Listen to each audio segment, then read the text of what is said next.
mustad'af is that person who is oppressed, who is weakened. As the Commander of Faithful says, Commander of Faithful, Amir al-Mu'mineen alayhi salam, he says, كُنْ لِظَالِمِ خَصْمًا وَلِلْمَظْلُومِ عَوْنًا. Wherever you see a zalim, an oppressor, be enemy towards him. وَلِلْمَظْلُومِ, Mazloom is the one who is oppressed. وَلِلْمَظْلُومِ عَوْنًا. For a Mazloom, be a friend, help him, be a helper to a Mazloom. Quran says, Mustad'afeen, Mazloomin. Ahlul Bayt alayhim salam are Mustad'afeen because they were oppressed. Oppressed by whom? By the tyrants. Muawiyah oppressed Imam Ali alayhi salam. Yazid oppressed Imam Hussain. And then Bani Umayyah, then Bani Abbas. All of them were oppressors. And those who were oppressed were Ahlul Bayt alayhi salam. Quran says, this is, Allah saying, my wish to bestow a favor on those people who are oppressed. So what is the favor which Allah subhanahu wa ta'ala wishes to give them? Quran, Allah subhanahu wa ta'ala, وَنُرِيدُ أَن نَمُنَّ عَلَى الَّذِينَ اسْتُضْعِفُوا فِي الْأَرْضِ وَنَجْعَلَهُمْ أَئِمَّةً, to make them leaders. وَنَجْعَلَهُمُ الْوَارِثِينَ, and to make them heirs. Give this world in inheritance to them. So this is the promise of Allah. Has this promise fulfilled? Have you seen any oppressed who was made the leader or ruler? Have you seen any oppressed who was made the ayah in the world? Not yet. So Allah subhanahu wa ta'ala promise will become true, will be fulfilled once the Imam of our time, Imam Sa'ad al-Asr al-Zaman, comes and gives his Bahur. Salawat.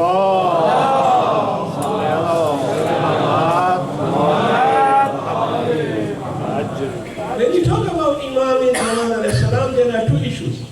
One is called Zati Imam. Zati Imam means the personality of Imam. So personality of Imam, most of you are aware about his personality. What we discuss in personality? We discuss in personality his name, his kunya, his titles, about his father, about his mother, about himself, about how he looks and the attributes of Imam, about his mu'jazat, miracles. This is called Zat. Zati Imam. Then we have another title also which is more important. And we are going to discuss the second title more here in this majority. And that is about the concept of Mahdawiyyah. One is Zati Imam Mahdi, another is Mahdawiyyat. Mahdawiyyat means what will happen? What is our responsibility? How should we prepare ourselves for Mahdawiyyat? Mahdawiyyat is that concept. So Zat is the Imam, the Zat of Imam, which is also important. But more important is Mahdawiyyat. We say Hussain. Who is Hussain? Hussain was the grandson of the Holy Prophet. Hussain was the one who sacrificed himself at the battlefield of Karbala to save Islam. This is Zat Hussain.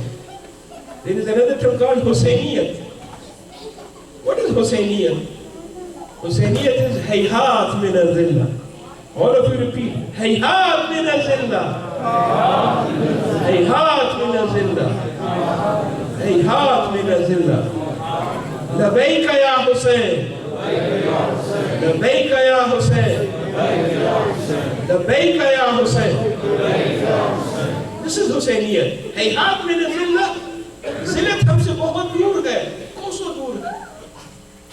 Zillat az ما خیلی دور هست. ما از زلت دور هستیم، زلت از ما دور هست. و کاری با زلت نداریم. Zillat is very far from us. We are the followers of Imam Hussain alayhi salam. We can give our heads, we can sacrifice our lives, but we will not accept disgrace. Why? Because disgrace is very far from us. This is called Hussaini. Sometimes when we give these slogans are very important. Inshallah, after majalis, end your majalis with these slogans. One of the reasons we should give more importance to these slogans is because the enemy is very unhappy with these slogans. So do those things which make them more unhappy. And they die because of the enmity which they have towards us. And they will die, inshallah. They are jealous. So make them more jealous by giving these slogans. What are these common slogans that we give at the end of the majalis? We say, Hussainiyat Zindabad. We don't say Hussain Zindabad. Yazidiyat Murdabad. What is Yazidiyat?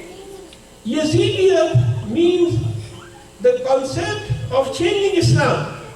The concept of making himself as a ruler. What I am saying is correct.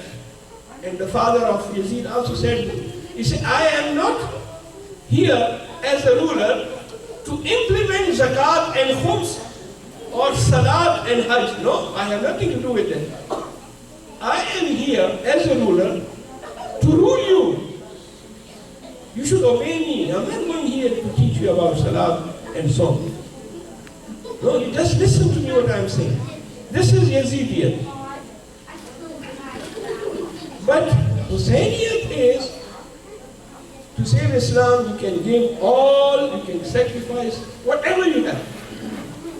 So that's why we say Hussainiyat Zindabad, which means let Hussainiyat prevail, lives, Hussainiyat lives, and Yazidiyat dies, and it has to die. One of the words about Imam of the time is also in the same meaning. قل جاء الحق وزهق الباطل إن الباطل كان زهوقا. Haq comes, batil goes, batil vanishes. Batil has to vanish. There is no place for batil, it has to vanish.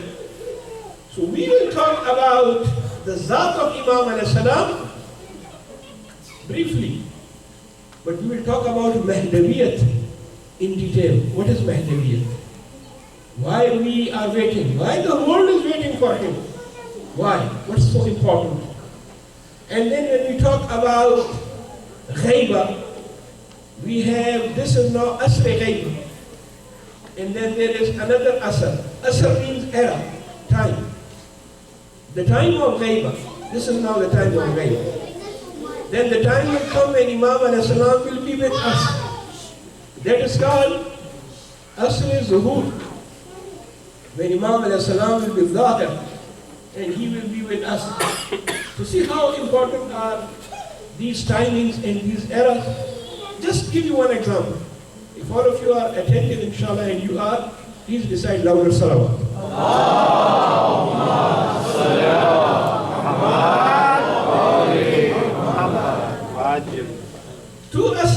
Two eras.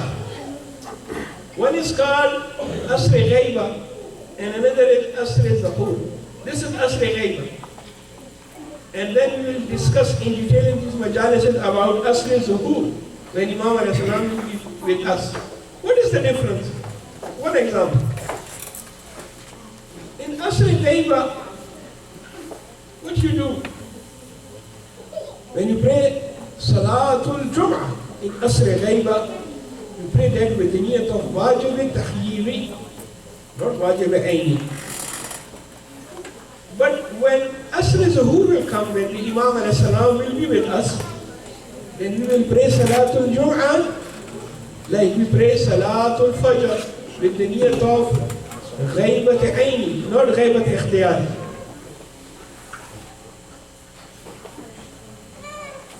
Ikhtiyari and aini, niyat of wajib, takhyiri or ikhtiyari. Why? Because Imam alayhi salam is not here. Imam alayhi salam comes, we change the niyyah to wajib aini. With which niyyah you pray Salatul Eid? Niyyat of istihbab, raja'an matlubiyya. Allah subhanahu wa ta'ala wants this from us, so we pray. If you don't pray with the niyyat of wajib aini, Why? Because Imam is not here. But when Imam will come, Salatul Eid will be offered with the niyat of wajib aini. Why? Because Imam is there. If you have any question, just ask him. But now here we ask ulama. Second example. In this era, in this time of Asr Ghaibat, to whom you gave your khums? When you calculate your khums, which is from one of obligation, to whom you gave khums? Can I hear an answer from the audience? In this Asr, to whom you pay your khums? Yes? No. You pay the khums to Maraji, to the great authorities, to ulama. Why? Because they are the ayahs and hujjat of the Imam alayhi salam. But in Asr is whom when Imam alayhi salam will come, to whom you will pay khums then at that time? To the Imam of the time. So see the difference. Now you pay to ulama. But when Imam alayhi salam comes, then you don't pay to ulama. You pay to the Imam. So let me explain this with one beautiful hadith. Beautiful hadith. If you are attentive, you will like it.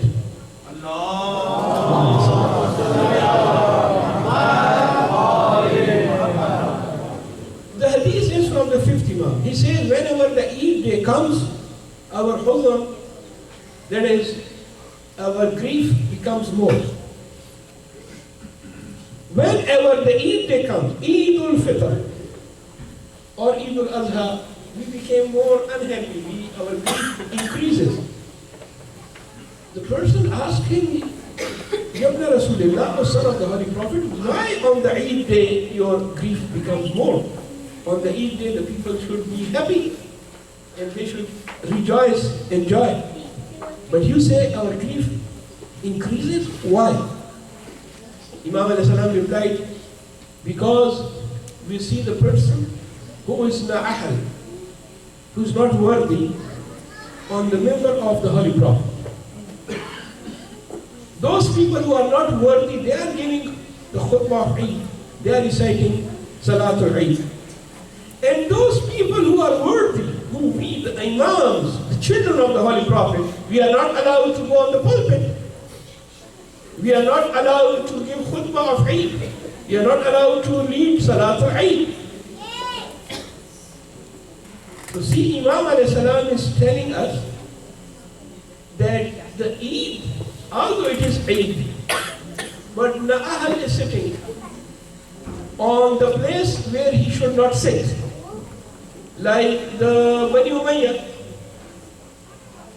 You know about the time of the 8th Imam alayhi salam, when Ma'mun was there once, he said to Imam, why don't you lead the prayer? Imam said, I will lead the prayer, Salatul Eid, but in the same style as my grandfather used to do. He said, okay, do it. So Imam alayhi salam went out of the house barefooted, and the people are walking with him and they are reciting takbir and all these things going on, and the people thought that he is to be with the envoys and he should go on the horse and this. And then Ma'mun says, he sent someone and told him, O son of the Holy Prophet, go back. You don't need to give khutbah, you don't need to lead Salatul Eid. Let the Imam who led Salat last year, let him do this. Because he was afraid. If Imam came out of his home going towards Eidgah to recite Salatul Eid, and he has brought so many changes, when he gives khutbah, what will he do? The people will be completely changed. So Imam says, on the Eid day our grief increases. Because a person who is not worthy, he's sitting on the member. That was the thing which I pointed last night Majlis. Imam Hussain came from Medina, he left Medina because Yazid was not worthy to lead the people as Khalifatul Muslimin. So Imam has to tell and teach the people and talk to them that Yazid is not the person who should be the successor of the Holy Prophet. while I am present. So this is the difference between Asr Ghaiba and Asr Zuhur. Asr Zuhur, when Imam al-Salam is here, the ahkam are different. We don't need to have shak, we don't need to have doubt about this and this.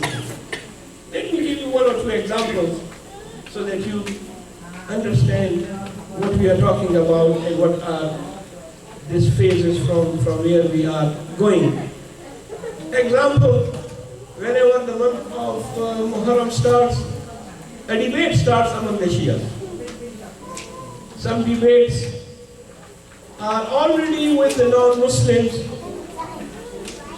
Some debates are already with the non-Shias. Unfortunately, we Shias also start debates. One of the debates, which is very common whenever Ashura and whenever Muharram start, is about Tatbir. I don't want to go in detail about these issues, but just to give you an example. Tatbir is Arabic word, maybe in Farsi and Urdu, we translate it into kamazani. That is, some people will take a sword or a big knife and they will hit on their head and they will start bleeding. Even some of the children, some of the very small children, those who are in lap of the mothers, 1 year, 2 years, they are also brought for tatbir. And some people are very expert. They will take that big knife and they will have a small cut on the head of the child, 1 year, 2 years, 6 months, even 6 months. Now, I'm not going into controversial things. I don't like that. Yes, if someone asks me in a private majlis about questions there, I will give answer. But I'm just giving you an example.